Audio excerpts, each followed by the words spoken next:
कभी कभी पानी को पकड़कर देखिए मुट्ठी में, वो आपकी मुट्ठी से निकल ही जाएगा। उसे बहने दीजिए, वो अपना रास्ता खुद बना लेगा।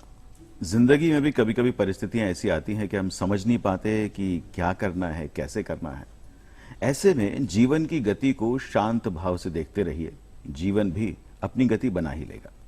जीवन की इस सुखद अनुभूति के साथ, इस सुखद स्वभाव में, शांत स्वभाव में आप सभी का स्वागत, अभिनंदन, सुप्रभात। धरती धुरारी में स्वीकार कीजिए प्रणय का नमस्कार।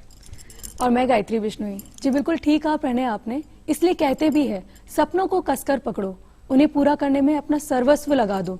जो लोग लीक से हट करके चलते हैं और जिन्हें अपने कदमों पर विश्वास होता है, वह अपनी मंजिल जरूर पा लेते हैं। बिल्कुल सही आपने भी कहा गायत्री।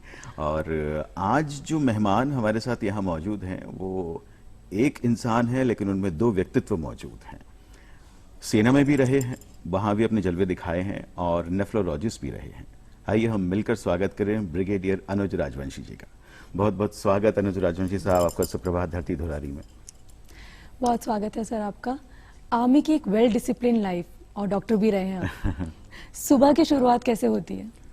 सुबह की शुरुआत रोज सुबह 5:30 बजे उठने से होती है जी। और मैं सुबह ही सुबह करीब 4.5-5 किलोमीटर वॉक के लिए जाता हूँ। अच्छा अच्छा। तो एक एक्सरसाइज हो जाती है उससे। हाँ। और उसके बाद फिर अखबार वगैरह पढ़ने का और बाकी दिनचर्या आरंभ होती है। वो सुबह घूमने की जो ताजगी है, वो आपके खूबसूरत चेहरे में बहुत साफ दिखाई दे रही है। बिल्कुल शाइनिंग फेस यू गॉट। हाँ, एक्चुअली ये बहुत कमाल की बात है कि आप सेना में भी रहे हैं, ब्रिगेडियर रहे हैं, और साथ में नेफ्रोलॉजिस्ट भी हैं, आप किडनी स्पेशलिस्ट भी हैं। ये दोनों चीजें देखने में अलग अलग लगती हैं, लेकिन हाँ, आर्मी की भी अपनी एक मेडिकल लाइन होती है, आप वहाँ रहे हैं। तो ये दोनों की शुरुआत कैसे हुई? जैसे आपने बताया कि लाइफ अपने आप चलती रहती है, तो ये कोई बहुत प्लान प्रोग्राम नहीं था कि अच्छा। आर्मी में भी जाना है, डॉक्टर भी बनना है, और दोनों साथ होना चाहिए। लेकिन जब शुरुआत हुई तो उस टाइम 71 ऑपरेशंस हुए थे बांग्लादेश के। हाँ। और उससे थोड़े टाइम पहले 1965 की वॉर हुई थी। तो देशभक्ति का जज्बा बहुत ज्यादा था सारे देश में ही, और हम लोगों की भी इच्छा थी। और फिर राजस्थान से होते हुए, तो राजस्थान में तो हर एक फैमिली में करीब करीब एक आर्मी में मौजूद है। बिल्कुल। तो आर्मी में भी जाना था, और परिवार में बहुत सारे डॉक्टर भी हैं। अच्छा तो अच्छा। सबकी इच्छा भी थी कि डॉक्टर बने। तो वहाँ से शुरुआत हुई, और फिर लाइफ चलती रही। क्या कुछ तैयारी करी आपने आर्मी में जाने के लिए? आर्मी में मैं मेडिकल कॉलेज के थ्रू गया था, अच्छा। एएफएमसी एंट्रेंस एग्जामिनेशन के थ्रू। हाँ। तो एएफएमसी एंट्रेंस एग्जामिनेशन में तो नॉर्मल मेडिकल एंट्रेंस के क्वेश्चंस पूछते हैं, और साथ में एक इंटरव्यू होता है। तो इंटरव्यू में कोई भी एक्स्ट्रा करिकुलर एक्टिविटीज वगैरह, जनरल नॉलेज और पर्सनालिटी, साइकोलॉजी, इस टाइप की चीज़ों के ऊपर काफ़ी ध्यान देते हैं। जी, तो जी। मतलब पहले से कुछ प्लान नहीं था कि मुझे आर्मी में ही जाना है, या मुझे अगर मैं डॉक्टर करियर को परस्यू करता हूँ तो मुझे आर्मी डॉक्टर ही बनना है, ऐसा कुछ पहले डिसाइड नहीं था? ऐसा कोई बहुत ज़्यादा डिसाइडेड नहीं था, लेकिन ये अपॉर्चुनिटी मिली तो मैंने उसको बहुत जल्दी से पकड़ लिया। जी, जी, इनका इससे अच्छा मौका और नहीं मिलेगा। कि arm forces medical college Poona का बहुत अच्छा मेडिकल कॉलेज है, जी। और कॉलेजेस की लिस्ट में ये एक टॉप के ऊपर आता है। तो सब लोग उसके लिए कोशिश करते थे। जी। और जब वहाँ एडमिशन हो गया तो मैंने अपने आप को बहुत खुशकिस्मत समझा और ज्वाइन कर लिया। बिल्कुल। पैदाइश आपकी कहाँ की रही है? मेरी पैदाइश जयपुर की है। अच्छा। गांधीनगर में मैं पैदा हुआ। अच्छा अच्छा। और उसके बाद बचपन में सारा स्कूल खत्म होने तक, पूना जाने तक मैं राजस्थान में ही रहा, जयपुर में। अब स्कूल का आपने जिक्र स्कूल, छेड़ा हाँ, है, तो हम बिल्कुल। स्कल चलते हैं, क्योंकि स्कूल से बेहतर जिंदगी और कोई नहीं लगती। और इनकी तो काफी इंटरेस्टिंग भी रही है। हाँ हाँ, हमने सुना है कि आप वहाँ चेस के चैंपियन रहे। स्कूल में मैंने चेस शुरुआत की थी। स्कूल अच्छा। में टूर्नामेंट्स वगैरह उस टाइम तक नहीं खेले थे। हाँ लेकिन उस टाइम मैं चेस का काफी शौकीन था बचपन से। हाँ हाँ। तो बहुत छोटी उम्र से आपने चेस खेलना शुरू कर दिया था? हाँ जी, हमारे चाचा जी थे, वो चेस बहुत खेलते थे, और उन्होंने ही चेस सिखाया। तो अच्छा। उनको देख देख के चेस खेलना शुरू कर दिया। हाँ हाँ हाँ हाँ। फिर 7-8 साल की उम्र में एक हमारे ग्रैंडफादर के एक फ्रेंड थे कलकत्ता से जो आए थे जयपुर, उनके साथ चेस खेली और वो हार गए। तो उनको सरप्राइज हुआ कि ये छोटा बच्चा कैसे जीत गया। तो उन्होंने एक बुक प्रेजेंट की, चेस फॉर बिगिनर्स, आईए हॉरोविट्ज की। और उस बुक में एक जगह लिखा हुआ था कि I hope you will soon know more than what is in this book. Great. तो उसको देख के लगा कि और काफी मेहनत करने की Motivation जरूरत है, मिला। मोटिवेशन भी मिला। और फिर वहां से मैंने चेस को सीरियसली खेलना शुरू कर दिया। अच्छा, तो ये चैंपियनशिप में एंट्री कैसे हुई चेस के थ्रू? जब मैं कॉलेज में था तब यूनिवर्सिटी में चेस चैंपियनशिप हुआ करती थी। तो मैं महाराजा कॉलेज में चैंपियन बना, फिर यूनिवर्सिटी को रिप्रेजेंट किया। तो हम लोग मद्रास गए थे टूर्नामेंट में और वहाँ बोर्ड के ऊपर हाईएस्ट पॉइंट्स थे। उसके बाद चेस काफी सीरियसली खेला। जी जी जी। और मैं जब पूना में था मेडिकल कॉलेज में, तो पूना यूनिवर्सिटी का कैप्टन था 4 साल। अच्छा अच्छा। great. और इंटर यूनिवर्सिटी चैंपियनशिप वगैरह में रिप्रेजेंट किया, inter medical college chess championship में रिप्रेजेंट किया। जी जी जी। हाँ, काफी प्राइजेस वगैरह भी जी जी जी। चेस के अलावा और किसी स्पोर्ट में आपका रुझान रहा? चेस के अलावा मैं बैडमिंटन खेलता था। अच्छा। पर वो क्लब लेवल तक, चैंपियनशिप वगैरह नहीं खेला। अच्छा, फिजिकल फिटनेस के लिए करीब 1-2 घंटे रोज कुछ गेम्स, टेनिस या बैडमिंटन, स्क्वॉश, ये खेलता रहा। स्टार्टिंग से ही को करिकुलर और करिकुलर एक्टिविटीज में बहुत एक्टिव रहे हैं आप। हाँ जी, उस टाइम इन चीज़ों का काफ़ी रिवाज था। स्टडीज के ऊपर इतना स्ट्रेस नहीं था। ज़्यादातर लोग डिबेटिंग, डिक्लेमेशन कंटेस्ट, प्लेज के अंदर पार्टिसिपेट करना, इनको काफ़ी अहमियत दी जाती थी। आपने भी प्ले डिबेट में पार्टिसिपेट किया? मैंने डिबेट में काफ़ी पार्टिसिपेट अच्छा किया। अच्छा। तो ये कौन सी क्लास से शुरुआत हुई डिबेट की? ये 7th-8th क्लास में शुरुआत हुई। सेंट जेवियर्स में थे उस टाइम में आप? उसके थोड़े दिन के बाद में सेंट जेवियर्स में था। तो पहला सब्जेक्ट याद है जो वो डिबेट का मिला होगा आपको कि इस सब्जेक्ट पे डिबेट करनी है? उस टाइम एक डिक्लेमेशन कॉन्टेस्ट था जिसमें सब्जेक्ट था कि if I were the prime minister of India what will I do. Oh great. तो उसमें कुछ आइडियाज लिखने थे। मुझे एक आइडिया अभी याद है क्योंकि उस टाइम काफी बाउंड्रीज, स्टेट बाउंड्रीज के ऊपर झगड़े चलते रहते थे। तो हम लोगों ने देखा ऑस्ट्रेलिया का मैप है जहाँ स्ट्रेट लाइंस में स्टेट्स बनी हुई हैं। तो इंडिया में भी अगर ऐसा हो जाए कि सारी स्टेट्स की बाउंड्रीज स्ट्रेट लाइन में हो तो ये झगड़े खत्म हो जाए और लैंग्वेज भी थोड़ी कम हो जाए। तो क्या क्या उम्र थी उस टाइम में आपकी जब आपने फर्स्ट डिबेट किया? उस टाइम 11-12 साल उम्र थी। वाह, 11-12 साल की उम्र के बच्चे की सोच इतनी। हाँ, मुझे आपकी इस स्कूल के डिबेट वाली बात से गायत्री मुझे याद आ रहा है कि मैं जब 10th क्लास में था तो पहली बार मैंने भी डिबेट कंपटीशन में पार्टिसिपेट किया और स्वामी विवेकानंद मुझे सब्जेक्ट मिला था और डिबेट में पार्टिसिपेट करने के बाद मुझे मिला 3rd कंसोलेशन प्राइज। तो मैं बहुत डिप्रेस हो गया, मैंने कहा ये तो बहुत Consolation छोटा मिला सा वो भी प्राइज था। है। लेकिन जब स्कूल में नेक्स्ट डे असेंबली हुई तो डिक्लेयर किया गया कि सिर्फ मैं ही था जिसने प्राइज लेके आया हूँ उस डिबेट कॉम्पिटिशन में। तो वो एकदम से वाकया याद आया मुझे। आपने फिर एमबीबीएस में एंट्रेंस लिया? हाँ जी, उस टाइम एक राजस्थान में प्री मेडिकल टेस्ट होता था और एएफएमसी के लिए सेपरेट एंट्रेंस एग्जामिनेशन था। तो जब यहाँ का पीएमटी टेस्ट चल रहा था तो उसका 3rd एग्जामिनेशन के दिन ही एएफएमसी के रिजल्ट्स आ गए और उसमें सिलेक्शन हो गया। तो मैंने फिर काफी लोगों ने कहा कि नहीं, यहाँ का स्टेट पीएमटी एग्जामिनेशन कंप्लीट कर लेना चाहिए क्योंकि आर्मी में एंट्रेंस के लिए फिजिकल फिटनेस और बाकी भी चीजें हैं। तो वो मुझे अभी तक याद है। फिर उस दिन जाके बिना प्रिपरेशन के 3rd एग्जाम दिया। जी जी जी। तो दोनों जगह सिलेक्शन हो गया था। पर एएफएमसी तो काफी प्रेफर्ड चॉइस था। जी हाँ जी हाँ जी। इसलिए मैंने एएफएमसी ज्वाइन किया। आर्मी में अरे पूछिए प्लीज। स्पोर्ट्स में भी इतना एक्टिव रहे हैं, को करिकुलर एक्टिविटीज भी की है, स्टडीज में भी इतने अच्छे रहे हैं आप, कैसे मैनेज किया ये सब चीजें एक साथ? शायद दिमाग थोड़ा ठीक था। बिल्कुल, तभी तो चेस के चैंपियन थे। एक्चुअली मेरे जो पेरेंट्स हैं दोनों, मदर और फादर हमारे, तो फादर यहाँ पर राजस्थान में सेक्रेटेरिएट में रजिस्ट्रार थे और 17 साल तक वो रजिस्ट्रार का पद पर थे।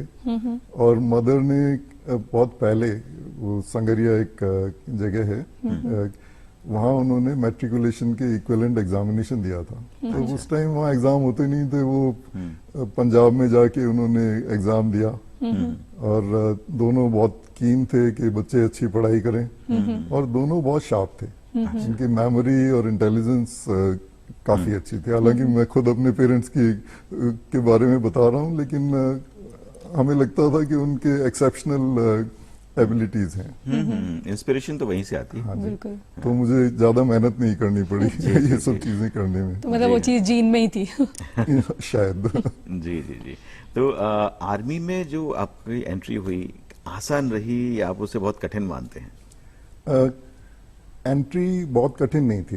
जब एएफएमसी में उस टाइम क्या था, आधे लोग, हमारा 120 का बैच होता था, उसमें 20 लड़कियां और 100 लड़के होते थे, तो वो सब आर्मी ज्वाइन करते थे। अच्छा। उसमें से आधे शॉर्ट सर्विस कमीशन में जाते थे और आधे रेगुलर कमीशन में जाते थे। तो जिनका मेरिट लिस्ट में हायर नंबर आता था वो रेगुलर कमीशन में जाते थे और बाकी शॉर्ट सर्विस कमीशन में जाते थे।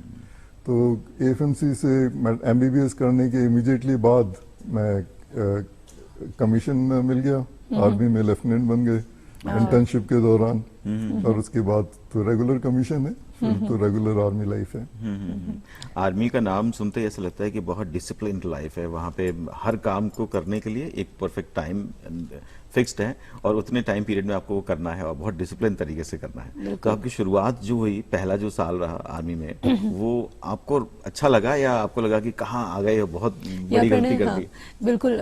आपने जब ये स्टार्टिंग की बात करी तो जो ट्रेनिंग का टाइम होता है, क्या कितना टफ रहा, कितना इंटरेस्टिंग रहा, कैसा रहा, मतलब उसके बारे में बताइए। आर्मी में एक तो ट्रेनिंग हुई जब हम लोग मेडिकल कोर में ऑफिसर बने, तो वो तो ट्रेनिंग थोड़ा बहुत वेपन ड्रिल वगैरह की ट्रेनिंग थी, आर्मी का ऑर्गेनाइजेशन कैसा है उसकी ट्रेनिंग थी। जी। पर एएफएमसी क्योंकि आर्मी के अंडर में ही मेडिकल कॉलेज है, तो वहाँ पर काफी सारी चीजें जनरल नॉलेज के तौर पे आ जाती हैं अपने आप देखने से, और आर्मी के पेशेंट्स ज्यादा आते हैं। उसके बाद जब मैं रेगुलर आर्मी में आया, तब मैंने जो ट्रेनिंग की वो कुछ जगह पे बहुत टफ ट्रेनिंग थी। जैसे इमीडिएटली इंटर्नशिप के बाद पोस्टिंग हुआ सिक्किम में, अच्छा। और सिक्किम में हाइट के ऊपर जाना पड़ा, करीब 17,000 फीट की हाइट पे। जी तो वहाँ टेम्परेचर -32 तक चला जाता है। -32? हाँ जी। ओह, अच्छा। साल भर बर्फ रहती है, हाँ हाँ हाँ। और शुरू में जब जाते हैं तो 10 कदम चलने में सांस फूलने लगता है, क्योंकि वहाँ ऑक्सीजन की क्वांटिटी लेस होती है सी लेवल comparatively। से हाफ होती है। अच्छा अच्छा अच्छा अच्छा। तो थोड़े दिन वहाँ रहने के बाद फिर हीमोग्लोबिन बढ़ जाता है, इसलिए अब जो लाल गाल देखते हैं सब पहाड़ों में रहने वालों के, ये मेरे ख्याल से वहीं का असर है। बिल्कुल, वो ग्लो अभी भी है। तो वहाँ वो लाइफ टफ जी। थी, क्योंकि उस टाइम इलेक्ट्रिसिटी नहीं थी, रनिंग वाटर नहीं था। सर्दी से बचने के लिए केरोसिन के हीटर्स लगाते थे, और काफी कम टेम्परेचर था, तो उस टाइम फ्रॉस्ट बाइट वगैरह हो जाती थी। तो वो टफ लाइफ थी। जी। एक क्यूरियोसिटी है मेरे मन में। हाँ, पूछिए ना, क्यूरियोसिटी शांत करने की जगह है ये। बिल्कुल। जो आर्मी पर्सनल की जो ट्रेनिंग होती है और एक डॉक्टर आर्मी पर्सनल की ट्रेनिंग होती है, वो सिमिलर होती है या वो कितनी डिफरेंट होती है?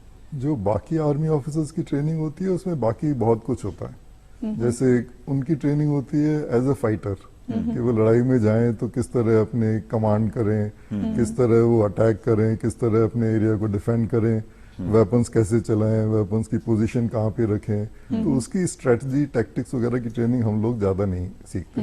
अच्छा। हम लोग उनकी मेडिकल केयर कैसी करनी है इसकी ट्रेनिंग ज्यादा लेते हैं, कि अगर उनको चोट लग जाए या बीमार हो जाए तो उसको कैसे संभालना। लेकिन फिर भी कहते हैं, मेरे ख्याल से तो आपको एक लड़ाई की ट्रेनिंग तो लेनी ही होती है, कि बेसिक जो ट्रेनिंग है। हाँ जी, बेसिक ट्रेनिंग, वेपन ट्रेनिंग वगैरह हम लोगों की भी होती है, पर उनका लेवल अलग अलग है। क्योंकि फ्रंट पर आपको भी जाना पड़ता है साथ में कई बार।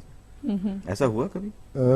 उसके बाद सिक्किम की पोस्टिंग के बाद एक फोर्स है, स्पेशल फोर्सेस, Yes. जो वॉलंटियर फोर्स है।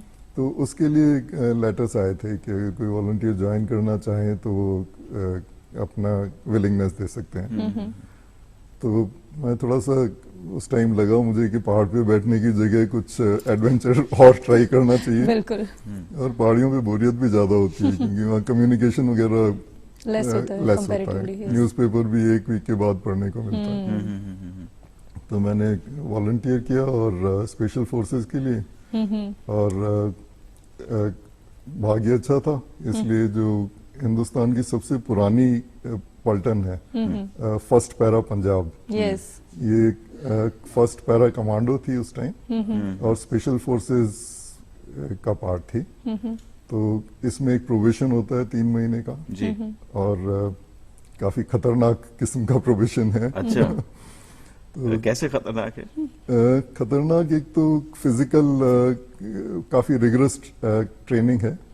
उसमें प्रोबेशन के दौरान 16 किलोमीटर, 24 किलोमीटर, 32 किलोमीटर, 40 किलोमीटर तक दौड़ना पड़ता है। हो। बोला जाता है it is one of the toughest training हाँ जो जी, पूरे आर्मी करियर में होती है किसी की भी, अगर जो इस स्पेशल कमांडो फोर्स में अगर कोई सेलेक्ट होता है तो ये सबसे टफ ट्रेनिंग बोली जाती है इसे।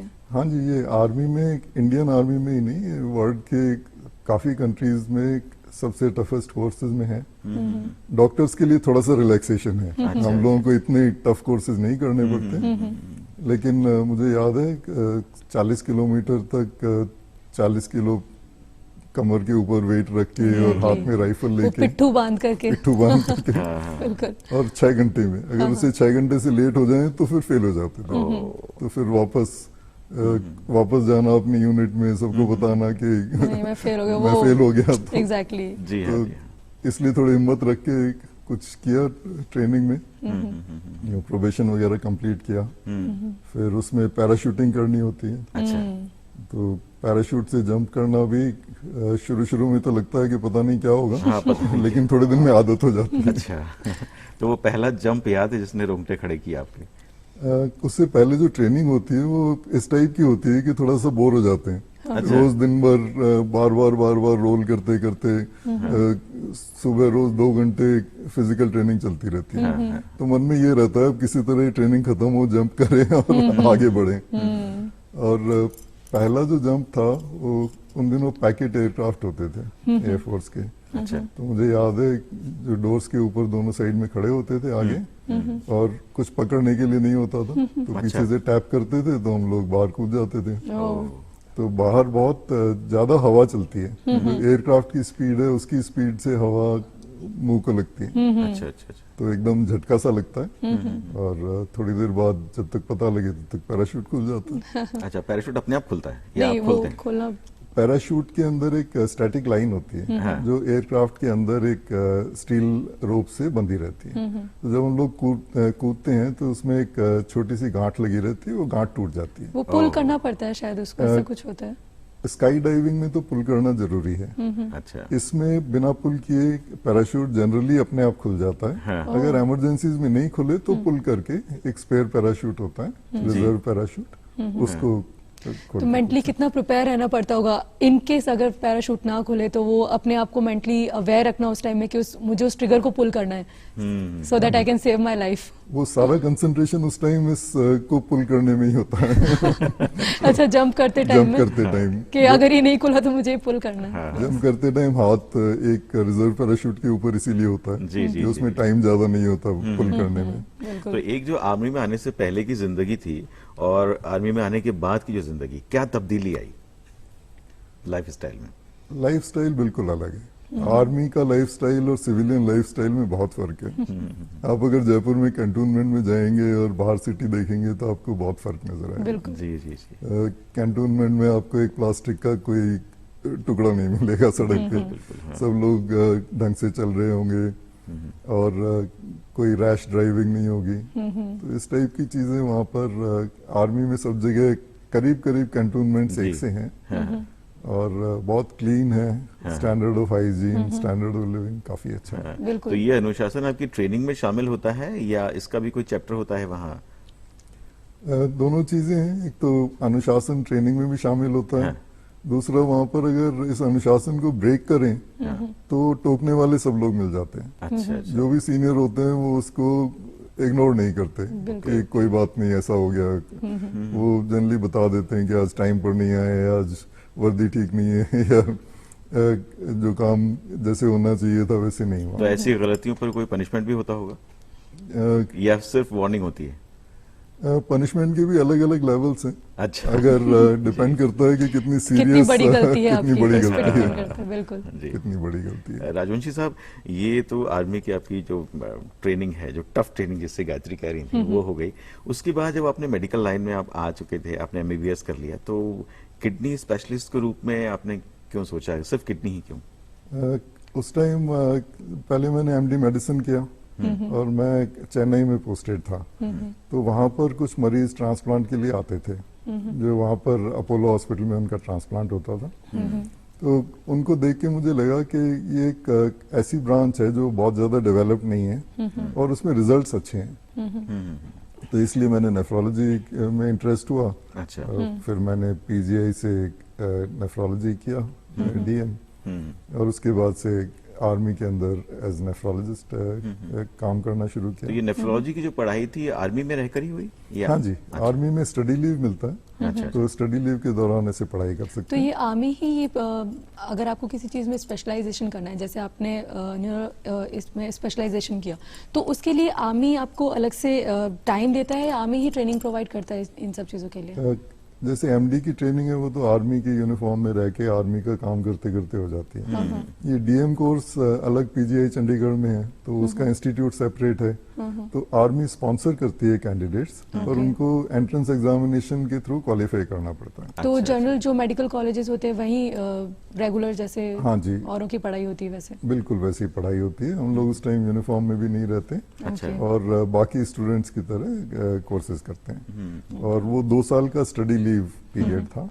उसके इमीडिएटली बाद एक दिन का भी ब्रेक किए बिना वापस आर्मी में रिज्वाइन करना। हमने अभी लाइफस्टाइल की बात की कि आम जिंदगी की जो दिनचर्या है वो अलग है और जो आर्मी की जो लाइफस्टाइल है वो बिल्कुल अलग है। उसके बावजूद क्या आर्मी में भी नेफ्रोलॉजी के केस आते हैं? आर्मी में एक तो आर्मी के जो जवान हैं और उनकी फैमिलीज हैं, ऑफिसर्स हैं, उनका ट्रीटमेंट होता है। हाँ। फिर उनके फैमिलीज में तो उनके पेरेंट्स भी हैं, उनके बच्चे भी हैं, उनके वाइफ भी हैं, जो लेडीज हैं आर्मी में उनके हस्बैंड भी हैं, उनका ट्रीटमेंट होता है। और रिटायर्ड पर्सनल का भी ट्रीटमेंट होता है। तो इन सब का ट्रीटमेंट से काफी सारे केसेस आते हैं। दूसरे कुछ तो केसेस आते हैं जो एक्यूट रीनल फेलियर हम कहते हैं, टेम्परेरीली किडनी काम करना कम कर देती है। तो वो अगर बिना ट्रेनिंग के कोई बहुत ज्यादा भाग दौड़ कर ले एकदम, अच्छा। तो मसल्स के अंदर इंजरी से ऐसे केसेस आते हैं। स्नेक बाइट के केसेस आते हैं। अच्छा। स्नेक्स कुछ जगह तो जैसे एक जगह है पानागढ़, वहाँ दुनिया में सबसे ज्यादा स्नेक्स हैं और वो आर्मी कैंटोनमेंट है। तो वहाँ 2-3 स्नेक बाइट के रोज केसेस आ जाते हैं। तो स्नेक बाइट से भी किडनी पे इफेक्ट आता है? हाँ जी, वाइपर बाइट से किडनी में इफेक्ट आता है। और अगर उसका ठीक से ट्रीटमेंट करें तो पेशेंट्स ठीक हो जाते हैं। तो ये जितने भी आर्मी मैन हैं जो वास्तव में आर्मी में हैं, उनके पेरेंट्स की भी, जो घर वालों की बात नहीं करते हैं, जो फ्रंट पे जो जा रहे हैं, उन लोगों में भी इस तरह की किडनी के केसेस ज्यादा हैं या आम जन से कम है? आम जनों से कम है, क्योंकि बाकी जो सिविल लाइफ में जो लोग हैं उनके ब्लड प्रेशर, डायबिटीज, ओबेसिटी ऐसी चीजें ज्यादा हैं। तो उनको ये केसेस ज्यादा होते हैं। और आर्मी के जनरली यंगस्टर रहते हैं, उनकी उम्र ज्यादा नहीं होती, तो ये केसेस कम है। जी जी जी जी जी। लेकिन होते हैं आर्मी में और उनकी बहुत अच्छी देखभाल होती है। आर्मी में शायद आप लोगों को भी इस बारे में ऐसी अच्छी जानकारी नहीं होगी, लेकिन आर्मी में 7 सेंटर्स हैं जहाँ पे डायलिसिस और ट्रांसप्लांट की फैसिलिटीज हैं। एयरफोर्स में बेंगलोर में और नेवी में बॉम्बे में अश्विनी हॉस्पिटल है। जी जी जी। मैं अश्विनी हॉस्पिटल में रहा हुआ हूँ और उस हॉस्पिटल में हम लोग ट्रांसप्लांट करते थे। जी जी जी। और आर्मी हॉस्पिटल दिल्ली के अंदर भी हम लोग काफी ट्रांसप्लांट करते थे। R&R हॉस्पिटल है। हाँ। वैसे अब देखा जाए तो अब आर्मी की जो लाइफ है वो डिसिप्लिन्ड है, वहाँ सब कुछ फिक्स्ड है कि ऐसे में। आपको क्या लगता है कि आम जिंदगी में जो हम लोग हैं, एक जो नॉन आर्मी पर्सन है, हमारे पास भी वो डिसिप्लिन होना चाहिए जो आर्मी में है? उससे बहुत सारी चीजें आसान हो जाती हैं। एक तो डिसिप्लिन की वजह से काफी टाइम फ्री भी रहता है एंजॉय करने के लिए। जैसे आर्मी में सुबह उठ के पीटी हो जाती है, तो पीटी से फिजिकल फिटनेस रहती है। उसके बाद टाइम पर खाना, लिमिटेड खाना, ऐसा भी नहीं है कि बहुत ज्यादा खा सके, ओवर ईटिंग हो। फिर टाइम पर अपने ऑफिस वगैरह जाना, वहां से वापस आना। फिर इवनिंग में गेम्स होते हैं। अच्छा। तो 1-2 घंटे वो गेम्स, उसमें एंटरटेनमेंट भी हो जाता है, फिर फिजिकल एक्टिविटी हो जाती है। पंचुअलिटी के साथ एक डिसिप्लिन लाइफ चलती है। Discipline life. खाने की आपने बात की, तो आप कह रहे हैं कि आर्मी में एक फिक्स्ड डाइट है कि यही खाना है आपको। हम तो सुबह सुबह यहाँ कोई ब्रेड पकौड़े खा रहा है, कोई कचौड़ी बिल्कुल, कोई समोसे खा रहा है। कचौड़ियाँ खा रहा है चाय के साथ। आर्मी में ऐसा है नहीं। हाँ। उसका एक और भी कारण है कि आर्मी में फिजिकल फिटनेस के ऊपर बहुत ज्यादा महत्व Stress दिया दिया जाता है, जाता है, स्ट्रेस बिल्कुल। दिया जाता है। हाँ। यहाँ तक कि जैसे मैं काफी प्रमोशंस अगर मेडिकली अनफिट हो जाएं, भाग दौड़ नहीं कर पाए तो टेस्ट पास नहीं कर सकते, प्रमोशन एग्जाम पास नहीं कर सकते। अच्छा, ये भी है कि हाँ जी। जी। तो आप लोगों ने देखा होगा आर्मी में बहुत ज्यादा पेट निकला हुआ ऐसे लोग हाँ, नजर नहीं बिल्कुल। आते, हाँ, वो बिल्कुल फिजिकली सही। फिट रहते हैं। फिजिकली फिट रहते हैं। और हर साल हर आर्मी के जवान को, ऑफिसर को जी। ये 10 माइल भागने का टेस्ट होता है। तो 16 किलोमीटर तो हर साल जनरली आर्मी के लोग भागते थे। आजकल 5 किलोमीटर भी भागते हैं। अच्छा अच्छा अच्छा अच्छा अच्छा। और ऐसे बहुत सारे टेस्ट हैं जी जी जी। जो बार बार करते रहना पड़ता है।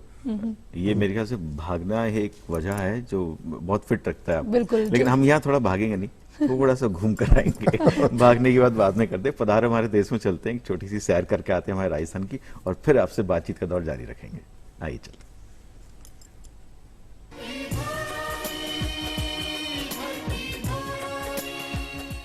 में नए मेहमान का आना बेहद खुशी का मौका होता है, पर ऐसी महिलाएं जो ग्रस्त हैं मधुमेह, हृदय रोग, उच्च रक्तचाप, एनीमिया या अस्थमा जैसी बीमारियों से, या जिन्होंने झेली है बार बार गर्भपात, गर्भ में शिशु की मौत का सदमा या प्री मैच्योर डिलीवरी की जटिलताएं, ऐसी गर्भवती महिलाओं की विशेष देखभाल को समर्पित है चिकित्सा विभाग का कुशल मंगल कार्यक्रम का मकसद यह सुनिश्चित करना कि गर्भधारण नियोजित हो, गर्भावस्था के दौरान हर तरह के संभावित खतरे पर पैनी निगाह और अनुकूल प्रबंधन। 104 परामर्श सेवा की खास हाई रिस्क हेल्प डेस्क जो कदम कदम पर देती है सही मार्गदर्शन। गर्भावस्था के दौरान आवश्यकता पड़ने पर कभी भी एम्बुलेंस की निःशुल्क उपलब्धता। संस्थागत प्रसव सर्व सुविधा युक्त चिकित्सा संस्थान में अनुभवी चिकित्सक द्वारा प्रसव के बाद आशा या एएनएम द्वारा शिशु एवं प्रसूता की संपूर्ण देखभाल। गर्भावस्था का जोखिम होगा कम। आओ मिलकर प्रयास करें हम।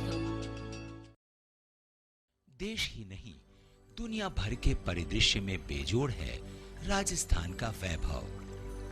यहाँ की ऐतिहासिक, सांस्कृतिक और भौगोलिक विविधता। यहाँ तो सौंदर्य बिखरा है जमीन के कोने कोने में। यहाँ के मिट्टी के कण कण में, पानी की हर बूंद में, और हाँ, यहाँ के रहने वालों के चेहरों में।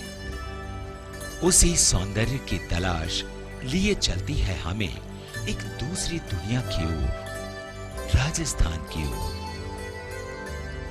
ग्रामीण जीवन क्या है, कैसे होते हैं इन गांवों के बाशिंदे, जीवन के लिए कितनी मेहनत करनी होती है इन गांवों के लोगों को। सचमुच गांव देखकर ही जाना जा सकता है। अब पानी को ही लीजिए। शहरों में पानी का टैप खोलकर या शावर से बरसात की बूंदों सा पानी इस्तेमाल करते, ये कभी सोचा भी नहीं जा सकता कि गांवों में आज भी पानी बड़ी मेहनत से हाथ आता है।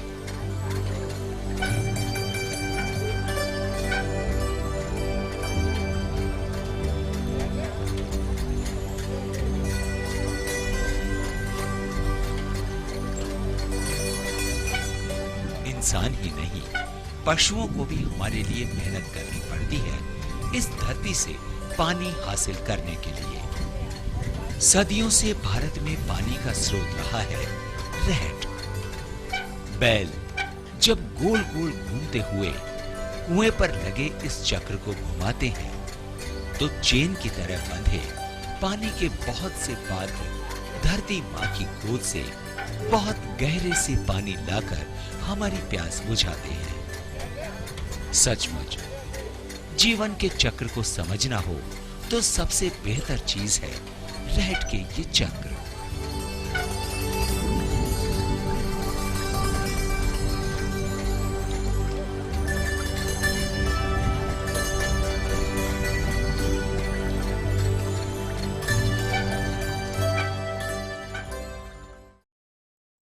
पेंटावेलेंट टीका है आपके बच्चे का अधिकार, तो क्या आपने उसको उसका हक दिया? जबकि अब न कोई तकलीफ, न लंबी चौड़ी टीका सारणी याद रखने की मशक्कत। टिटनेस, डिप्थीरिया, हेपेटाइटिस बी, काली खांसी और दिमागी बुखार जैसी 5 जानलेवा बीमारियों से अपने शिशु को बचाएं। सिर्फ एक टीका 3 बार लगवाएं। याद रखें, सही समय सही टीका, आशीर्वाद स्वस्थ जिंदगी का। पेंटावेलेंट वैक्सीन राज्य सरकार के सभी चिकित्सा केंद्रों पर उपलब्ध है और वह भी बिल्कुल मुफ्त। इनकी उपलब्धता सुनिश्चित कराने के लिए मजबूत निगरानी तंत्र। अधिक जानकारी के लिए आशा सहयोगिनी या ANM से ममता कार्ड के साथ मिले। ममता कार्ड, जिसमें दर्ज है बच्चे के टीकाकरण का संपूर्ण ब्यौरा। भूल न जाना, टीकाकरण जरूर करवाना।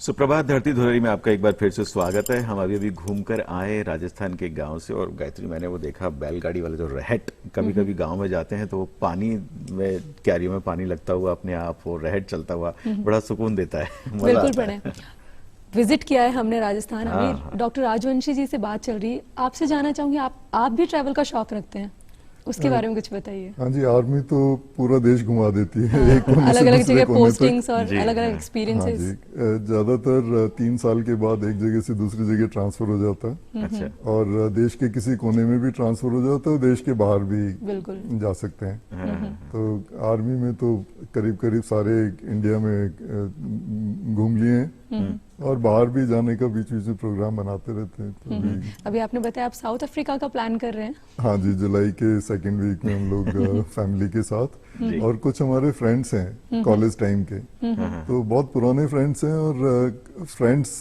कम, फैमिली ज्यादा हो गए हैं। जी जी जी जी जी। तो उनके साथ लास्ट ईयर भी हम लोगों ने यूरोप जाने का एक प्रोग्राम बनाया था, ग्रेट, और अब की बार साउथ अफ्रीका जाके वहाँ सफारी वगैरह का प्रोग्राम है। एडवेंचरस तो है ही आप। आपने बताया कि आर्मी काफी जगह घुमा देती है, हर 3 साल में कहीं ना कहीं जाने का मौका मिलता है। पूरे भारत में सबसे अच्छा राज्य कौन सा लगा, या शहर कौन सा अच्छा लगा? अपना शहर का तो हर कोई बोलता है, तो accept Rajasthan I will say. मुझे पूना शहर बहुत अच्छा लगा। अच्छा ओके, अच्छा। आपकी शुरुआत भी वहीं से। हाँ जी, शुरुआत भी वहीं से हुई, वहाँ काफी साल में रहा भी। एक तो मौसम बहुत अच्छा है, अच्छा। दूसरा साफ सफाई बहुत है, हाँ। पर उससे भी ज्यादा जो आम जनता में डिसिप्लिन है, कि बस के लिए सब लोग क्यू में खड़े हैं, हाँ। एक पर्सन भी बस के अंदर, एक सवारी एक्स्ट्रा नहीं जाती। अच्छा। अगर एक फैमिली में 4 लोग हैं, 2 ही सीट हैं, तो 2 अंदर जाएंगे, बस के 2 बार वेट करते रहेंगे। तो वो 2 जने बाद में आते हैं। वो दिन नेक्स्ट बस से आते हैं। अरे इतना डिसिप्लिन, इतना डिसिप्लिन है। ग्रेट। ये बहुत अच्छी बात है। हालांकि मुझे इस बात पे हंसी आई, लेकिन ये सोच पे है, हमारी सोच क्या है कि हम उसको, डिसिप्लिन को तोड़ें या उसको बनाए रखें। बिल्कुल प्रणय, अभी राजवंशी साहब बता रहे थे कि फ्रेंड्स आपकी फैमिली बन चुके हैं आप अभी। फ्रेंड्स के बारे में बताइए अपना, कोई ऐसा किस्सा जो आपके दोस्तों के साथ हुआ, कॉलेज टाइम का, स्कूल टाइम का, कुछ शेयर करें। ये जो फ्रेंड्स हैं, ये कुछ फ्रेंड्स 40 साल से ज्यादा जान पहचान वाले हैं। तो उनके साथ कई बार ज्यादा समय बिताया है फैमिली मेंबर्स की बजाय। कॉलेज टाइम में शरारतें होती रहती हैं। तो हमें याद है, हॉस्टल के अंदर अगर किसी को तंग करना होता था, तो च्युइंगम लेके उसके ताले के अंदर चिपका देते थे। और एक बार च्युइंगम ताले के अंदर हो तो उसको निकालना बहुत मुश्किल काम है। बिल्कुल। जी जी जी फिर या तो किसी को बुला के वो ताला कटवाना हो, या जी। अरे राजवंशी साहब, ये जो आर्मी है, इसका हम कहीं ना कहीं रिफ्लेक्शन जरूर देखते हैं, सोसाइटी में देखने को मिलता है, और हमारी सोसाइटी में फिल्म्स भी बनती हैं, हम फिल्म्स में भी आर्मी देखते हैं। वो कितनी अलग होती है, या रियल हम उसको फिल्माने की रिजेंबल कोशिश कर कितना पाते करें हैं? उसे। आपने भी फिल्में देखी हैं? हाँ जी, आर्मी में काफी अलग होता है। अच्छा। जो फिल्म में दिखाते हैं उसकी बजाय काफी अलग होता है। हाँ हाँ। कुछ फिल्में हैं जो असलियत पे बेस्ड हैं, जैसे हकीकत है, उसके अंदर काफी रियलिस्टिक सीन्स वगैरह हैं, और ज्यादातर फिल्मों में असलियत से अलग होती है। और नाना पाटेकर की एक फिल्म है कमांडो, जिसमें पैरा कमांडोज की पूरी ट्रेनिंग का बताया गया है कि किस तरीके से उन्हें ट्रेन किया जाता है। हाँ जी, वो वो- कितना रिलेट करता है? वो बिल्कुल वो नाना पाटेकर की जो ट्रेनिंग है, वो बिल्कुल रियलिस्टिक ट्रेनिंग है। अच्छा। जैसे वो पूल के अंदर बीच में रोप पे जाके कमांडो बोलकर कूदते हैं, ऐसे एक इन्फेंट्री और वाईओस कोर्स कहते हैं, बेलगांव में कोर्स होता है। हाँ। तो उस कोर्स में बिल्कुल वो ट्रेनिंग होती है। जी जी। जंगल में रहना, पैक के साथ ड्रिल्स, उसके बाद सर्वाइवल 3-4 दिन आप बिना अपने आप खाने वाने का, पानी का इंतजाम करके रहना, ऐसी चीजें बहुत कॉमन चीजें हैं। ये कितने टाइम का टेन्योर होता है जो ये ट्रेनिंग पीरियड होता है? ये 3 महीने का टेन्योर होता है। Okay, toughest 3 months. आपने पूछा टफेस्ट 3 मंथ्स, तो मैं एक आपको या बताता हूँ। बिल्कुल बिल्कुल। हमारी ट्रेनिंग होती थी सूरतगढ़ में कैनाल के पास। अच्छा। तो कैनाल क्रॉसिंग ट्रेनिंग होती थी कि एक बटालियन पूरी कैनाल के दूसरे पार कैसे जाए, वाटर ऑब्स्टिकल क्रॉसिंग में। और ये ट्रेनिंग होती थी जनवरी फरवरी के महीनों में। तो उस टाइम कैनाल के दोनों हिस्सों पे एक नायलन का रोप डाल देते थे। अच्छा। और वो रोप थोड़ा हैवी होता है, तो इसलिए बीच के अंदर वो पानी के अंदर चला जाता है। ओह, तो पूरी बटालियन के 800, 900, 1000 लोग उस रोप को पकड़ के एक साइड से दूसरी साइड क्रॉस करते हैं। जी जी जी जी जी। और आपको थोड़ा जान के ताज्जुब होगा कि ये क्रॉसिंग होती थी रात को। ओह, रात को 2:30 बजे, 3 बजे, 4 बजे, और जनवरी फेब के महीने में। जनवरी फरवरी के महीने में। ऐसा क्यों? टफनेस भी अच्छा अच्छा। और तो डिफिकल्ट obstacles बढ़ाने के लिए, सर्कमस्टांसेस में। ओह, अच्छा अच्छा। और उस टाइम जब ये क्रॉस करते थे तो हम लोगों के पास एक स्पेयर पैंट शर्ट होता था। ओह, तो जब क्रॉस कर जाते थे तो वो कपड़े गीले हो जाते थे बिल्कुल, यूनिफॉर्म के। अगर उनको चेंज कर लें दूसरी साइड में, तो वापस आके अगर गीले हो जाएंगे कपड़े तो सारी रात गीले कपड़ों में रहना पड़ेगा, बिल्कुल। क्योंकि उसके बाद कुछ रूट मार्च वगैरह होते थे और ट्रेनिंग होती थी। जी। और अगर चेंज नहीं करें तो जब तक 1000 लोग क्रॉस करके दूसरी साइड में नहीं पहुंच जाएं, तब तक उन गीले कपड़ों में रहना पड़ता था। जी जी। तो मुझे याद है काफी टफ होता था। जी हाँ जी हाँ। आर्मी में वैसे एक चीज बहुत खूबसूरत दिखने में आती है। ट्रेनिंग तो लगता है कि बहुत टफ है, लेकिन जो खूबसूरती है वो ये है कि हम आम शादियों में भी देखते हैं कि आर्मी बैंड आता है वहाँ पर और बड़ी खूबसूरत स्वर लहरियां निकलती हैं, बड़ा अच्छा म्यूजिक हम सुनने को मिलता है और बहुत डिसिप्लिन वे में वो बजाते हैं। आप भी हिस्सा रहे आर्मी बैंड का या आपने इसको एंजॉय किया? हमने एंजॉय किया उसको। हाँ। जैसे रिपब्लिक डे के बाद रिट्रीट होता है, उसमें एंजॉय करते हैं। अच्छा। एक रेजिमेंटल डिनर होता है आर्मी में। Yes. जब सारे ऑफिसर्स यूनिफॉर्म में मिल बैठ के डिनर करते हैं, तो उस टाइम बैंड है जिसमें पाइपर्स हैं या ब्रास बैंड है, वो लोग डाइनिंग रूम में जाते हैं, उनके अलग धुनें हैं और बहुत तरीके से वो लोग ऐसे बजाते हैं। दूसरा, करीब करीब हर स्टेशन में जब सुबह का टाइम होता है और शाम का टाइम होता है तब लास्ट पोस्ट वगैरह बजाते हैं। जब सब लोग जब ट्रैफिक बिल्कुल स्टॉप हो जाता है, खासतौर से शाम को जब झंडे को उतारने का, उसको तय करके रखने का टाइम होता है, तो लास्ट पोस्ट के टाइम सब लोग अटेंशन में खड़े होते हैं, चाहे कहीं भी हो, अगर सड़क पे हो, बाजार में हो, तो उस टाइम रुक जाते हैं। अच्छा। फिर जब ये लास्ट पोस्ट की धुन बज जाती है, उसके बाद फिर जी। चलना Dismiss फिरना होता है। शुरू करते हैं। अच्छा अच्छा अच्छा अच्छा। वाह। तो आपने कभी जब फ्री रहे होंगे, कुछ टाइम तो फ्री मिलता ही होगा, गाना बजाना होता होगा कुछ, जैसे हम लोग आम जिंदगी में अंताक्षरी खेलते हैं या कुछ और गाते जाते हैं? इनफैक्ट आर्मी लोग तो बहुत हैपनिंग होते हैं। हाँ हाँ, वो करण। ज्यादा हैपनिंग होते हैं मेरे ख्याल से। ज्यादातर मेस पार्टीज में टैलेंट काफी होता है, ऑफिसर्स में भी, उनकी वाइफ्स में भी। तो उनमें से जरूर कोई ना कोई ऐसे होते हैं जो गाना अच्छा गाना गाते हैं या म्यूजिक इंस्ट्रूमेंट्स वगैरह बजाते हैं। तो हर एक पार्टी में कहीं ना कहीं गाना वगैरह सुनने को मिल जाता है। बिल्कुल। मुझे तो गाने में थोड़ा इंटरेस्ट कम है, तो नहीं, मैं तो आपसे बिल्कुल यही कहने वाला था कि एक गाना तो सुनाई दीजिए। कभी ना कभी आपने किसी न किसी पार्टी में जरूर गाया होगा। कभी तो एक गाना ऐसा है कि मुझे मैथमेटिक्स का शौक रहा है, तो गाना मुझे कोई पूरा याद भी नहीं है और मैंने गाना कभी नहीं गाया। अच्छा अच्छा अच्छा अच्छा। आपने अपने स्कूल के जमाने में, कॉलेज के जमाने में चेस खेला। क्या ये जो चेस की जो चालें थी या चेस में जो दिमाग लगाना होता है, वो आपकी आम जिंदगी में कहीं काम आता है? प्लानिंग में बहुत काम आता है। अच्छा। कि कैसे किसी चीज को प्लान करना है।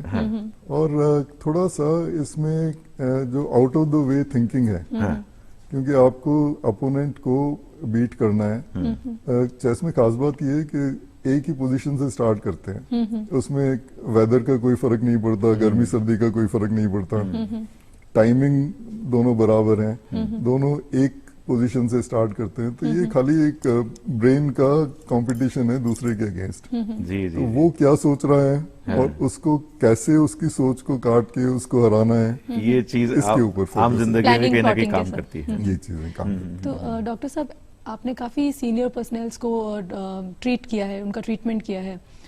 कभी ऐसा घबराहट या कभी ऐसा कोई सिचुएशन आई है जिस टाइम में लगा कि, क्योंकि एक बीइंग अ डॉक्टर आपके हाथ में एक रिस्पॉन्सिबिलिटी होती है, तो कभी ऐसा कोई वाकया हुआ, किस्सा हुआ जिसमें आपको घबराहट सी फील हुई? ऐसे घबराहट तो फील नहीं होती। जनरली हम लोग क्या करते हैं, अगर कोई वीआईपी ट्रीटमेंट के लिए आए तो अपने आप को उससे डिसोसिएट करते हैं ट्रीटमेंट के टाइम पे, क्योंकि अगर ट्रीटमेंट में ये सोच के ट्रीटमेंट करें कि ये वीआईपीज हैं या बहुत ज्यादा रिस्पॉन्सिबिलिटी है तो फिर आउटकम उसके ऊपर इफेक्ट हो जाता है। बिल्कुल सही। हाँ, तो आप अपने मेडिकल स्टूडेंट्स जिनको अभी आप पढ़ाते भी हैं महात्मा गांधी हॉस्पिटल में, अभी आपके अंडर जितने भी मेडिकल स्टूडेंट्स हैं, उनके लिए क्या मैसेज देना चाहेंगे कि बिल्कुल ऐसे घबराना नहीं, सोचना नहीं कि कोई सीनियर पर्सनल है मेरे साथ में जिसको मैं ट्रीट कर रहा हूँ, या एक नॉर्मल इंसान की तरह उसको ट्रीट करना? नॉर्मल इंसान की तरह ट्रीट करना चाहिए। नॉर्मल इंसान की तरह ट्रीट करने में आउटकम बेस्ट रहता है, और थोड़ा सा अगर कम स्ट्रेस में ट्रीट करें, जब तनाव कम हो तो उसका आउटकम बेटर रहता है। जी जी जी। और काफी सिचुएशंस ऐसी आती हैं जब लाइफ एंड डेथ की सिचुएशन हो तो वैसे ही स्ट्रेस ज्यादा रहता है। अगर उसमें वीआईपी स्ट्रेस हो तो फिर थिंकिंग थोड़ी सी गड़बड़ा जाती है। हाँ, एयरफोर्स से भी आपका कहीं ना कहीं जुड़ाव रहा है, उस बारे में बताइए, कैसे जुड़ाव रहा? मैंने जब मैं दिल्ली में था आर&आर हॉस्पिटल में, तो एक बहुत सीनियर और रिस्पेक्टेड एयरफोर्स ऑफिसर हैं, marshal of the air force Arjun Singh ji. वो 1965 की वॉर के हीरो हैं, फाइटर पायलट हैं, और उन्हें गैलेंट्री अवार्ड भी मिला है। तो वो कुछ ज्यादा बीमार हो गए थे। अच्छा। और उस टाइम उनका ट्रीटमेंट किया, करीब 2 महीने तक उनका ट्रीटमेंट चला। काफी मुश्किल दौर से गुजरे और आज बिल्कुल स्वस्थ हैं। अभी उनकी 96 इयर्स की करीब एज है, और आप देखते हैं कि रिपब्लिक डे परेड में जो 3 जो चीफ्स हैं उसमें जो एयरफोर्स के चीफ हैं, जी हाँ, बिल्कुल वो अटेंड करते हैं, और इस एज में बहुत फिजिकली मेंटली बहुत फिट हैं। मेरे ख्याल से आर्मी की ट्रेनिंग जो है वो अपने आप में आपकी विल पावर को बहुत मजबूत कर देती है आगे जिंदगी। वैसे राजवंशी साहब, दुनिया भर में बहुत सारे एक्सपेरिमेंट्स हो रहे हैं हर अलग अलग फील्ड में। कभी एक आम जिंदगी में काफ़ी एक्सपेरिमेंट हम करते हैं। आपकी जो मेडिकल लाइन है और जो आपका नेफ्रोलॉजी का जो सब्जेक्ट है, उसमें हमने किडनी के बारे में बात की, और हमने कई जगह पढ़ा कि किसी के आर्टिफिशियल हार्ट ट्रांसप्लांट किया गया है और उससे वो अपनी आम जिंदगी जी पा रहा है। क्या किडनी के लिए भी ऐसा कोई एक्सपेरिमेंट हो रहा है वर्ल्ड में, पूरी दुनिया में कहीं, कि एक आर्टिफिशियल किडनी ट्रांसप्लांट की जा सके? एक नई डिवाइस आजकल एक्सपेरिमेंट के लेवल पर है। ये कुछ साल पहले भी बनाई थी और उस टाइम कुछ कारणों से इसको पोस्टपोन कर दिया था। तो अब ये दोबारा वियरेबल किडनी है ये। अच्छा। तो आजकल नैनो टेक्नोलॉजी है, तो सारी चीजें मिनिएचराइज हो जाती हैं और बहुत छोटे साइज के अंदर उपलब्ध हैं। तो अभी जो डायलिसिस हो रहा है उसके लिए एक रूम चाहिए, उसमें वाटर ट्रीटमेंट प्लांट चाहिए, डायलिसिस मशीन चाहिए, और वो मोबाइल नहीं है, मतलब एक जगह ही वो रख के ट्रीटमेंट कर सकते हैं। जी जी। तो ये जो आर्टिफिशियल किडनी है, ये पूरे 24 घंटे तक पेशेंट अपनी बेल्ट के साथ बांध के चलता फिरता रहेगा जी, और उसका डायलिसिस होता रहेगा। तो ये हमारे भारत में इसका एक्सपेरिमेंट है या बाहर है? नहीं, अभी तक ये बाहरी एक्सपेरिमेंट चल रहे हैं। लेकिन अब भारत में ट्रांसप्लांट्स बहुत होते हैं, और ट्रांसप्लांट की मेडिसिन यहाँ पर बाकी देशों से सस्ती हैं। जी जी जी। तो आपने जो उम्मीद वक्त की जो किरण, बहुत सारे ऐसे मेरे ख्याल से पेशेंट होंगे जिन्हें ट्रांसप्लांट की जरूरत है या जो डायलिसिस से गुजर रहे हैं, उनके लिए जो उम्मीद की किरण आपने बताई है कि ऐसी किडनी है जिसे बेल्ट से बांध कर किया जा सकता है, मेरे ख्याल से वो हमारे भारत में आएगी तो बहुत लोगों को फायदा होने वाला है। हाँ जी, बिल्कुल। फिर भी एक बात जरूर जानना चाहेंगे कि एक आम जो इंसान है, जो तंदुरुस्त है, जिससे कोई दिक्कत नहीं है, वो अपनी किडनी पे कोई इफेक्ट ना है, इसके लिए क्या तैयारी करे आप बहुत पहले से ही? इसके लिए कुछ सावधानी बरत सकते हैं। राजस्थान में पथरी की बीमारी बहुत है, और ज्यादातर ये होती है डिहाइड्रेशन के कारण, कि पानी वगैरह मिल नहीं पाता, खासतौर से गाँव में, रेगिस्तान में पानी की कमी भी है, तो लोग थोड़ा सा कम पानी पीते हैं। और जब ट्रैवल करते हैं तो बसें और ट्रेन बहुत गर्म हो जाती हैं, उसमें पसीना बहुत आता है, तो बार बार अगर डिहाइड्रेशन हो तो स्टोन फॉर्म हो जाते हैं। तो एक तो इनसे बचा जा सकता है। दूसरा, डायबिटीज और ब्लड प्रेशर से रिलेटेड किडनी की बीमारियां आजकल बहुत हैं, खासतौर से 50 साल से ज्यादा उम्र में। तो अगर बार बार टाइम पे चेक करते रहें, डायबिटीज वगैरह अच्छे कंट्रोल में रहे, ब्लड प्रेशर कंट्रोल में रहे, तो काफी हद तक इन बीमारियों से बचा जा सकता है। और अगर हम डाइट की बात करें तो डाइट में ज्यादातर लोग वेजिटेरियन हैं, तो वेजिटेरियन डाइट थोड़ा प्रोटेक्ट ही करती है किडनी को। तो डाइट में घी तेल कम और एक्सरसाइज ज्यादा, तो किडनी की जो ब्लड वेसल्स हैं उसके अंदर थिकनिंग वगैरह कम होती है, उसमें क्लॉट कम होते हैं, तो उससे रिलेटेड बीमारियां कम होती हैं। अच्छा, ऐसे ही अगर एक्सरसाइज करते रहें तो कोलेस्ट्रॉल, ट्राइग्लिसराइड्स वगैरह कम रहते हैं, जी, बीपी कम रहता है, जी, शुगर कम रहती है। जी जी, आपकी जो उपलब्धियां हैं वो काबिले तारीफ हैं, लेकिन एक चीज मैं जरूर जानना चाहूंगा कि जब ब्रिगेडियर अनुज राजवंशी फ्री होते हैं तो क्या करना पसंद करते हैं? बिल्कुल। Apart from chess, we all know कि आप चेस के बहुत अच्छे प्लेयर हैं और चेस खेलना बहुत पसंद उसके है। अलावा? उसके अलावा क्या? मैं रोज थोड़ा बहुत रिलीजियस बुक्स पढ़ लेता हूँ, अच्छा करीब आधा घंटे, जो पुरानी रिलीजियस बुक्स हैं, जी, रामायण, महाभारत, योगा के बारे में योग वशिष्ठ एक बुक आजकल पढ़ रहा हूँ मैं, ओह, एक ऑटोबायोग्राफी ऑफ ए योगी, ये पढ़ी है। जी तो कुछ टाइम तो इसमें निकल जाता है। अच्छा, टीवी देखने में टाइम निकल जाता है, जी हाँ, क्योंकि बाहर की दुनिया में क्या हो रहा है वो देखना बिल्कुल। जरूरी है। वो देखना जरूरी है। हाँ, और बाकी पेशेंट्स के फोन आते रहते हैं कि अब क्या करना चाहिए, अब क्या करना चाहिए, तो टाइम आराम से निकल जाता और परिवार? है। और परिवार में एक मेरा ग्रैंडसन है, जी अभी 3 साल का है, रेयांश जी। नाम है, जी और उससे आजकल वो दिल्ली में है, जी तो हाँ। स्काइप के ऊपर बातें करते रहते हैं, उसमें टाइम निकल जाता जी है। हाँ, जी हाँ। वैसे आपसे बहुत कुछ ऐसा सीखने को मिल गया आज, क्योंकि आर्मी की जो अपनी सेल्फ डिसिप्लिन जो लाइफ स्टाइल है उससे भी काफी सीखने को मिला। और आपने कहा कि एक आम जिंदगी में अगर वो लाइफ स्टाइल आ जाए तो फायदा उस इंसान को होगा जो वो लाइफ स्टाइल को अपनाएगा। बिल्कुल। तो बहुत अच्छा लगा आपसे बात करके, और एक इंसान के अंदर 2 व्यक्तित्व को हमने आज जानने की बहुत कोशिश करी और काफी कुछ जाना भी है। बिल्कुल। बहुत बहुत धन्यवाद ब्रिगेडियर अनुज राजवंशी साहब। बहुत सारे क्वेश्चंस हैं जो इनफैक्ट मैं सोच रही थी पूछने का, पर टाइम का पता ही नहीं चला। हाँ, समय हमारे सबसे बलवान है, वो कहता है कि मेरे साथ चलोगे तो अच्छा रहेगा। तो समय के साथ चलते हैं, आपसे फिर मुलाकात करेंगे। और ये जो छोटी सी हमारी यात्रा रही सुप्रभात धरती गुजारी की, ये कैसी लगी आपको? बहुत बढ़िया लगी। बहुत अच्छा मौका था मुझे काफी खुल के बात करने का। जी जी शायद मैंने इससे पहले इतना खुल के बात कभी नहीं की। अरे वाह।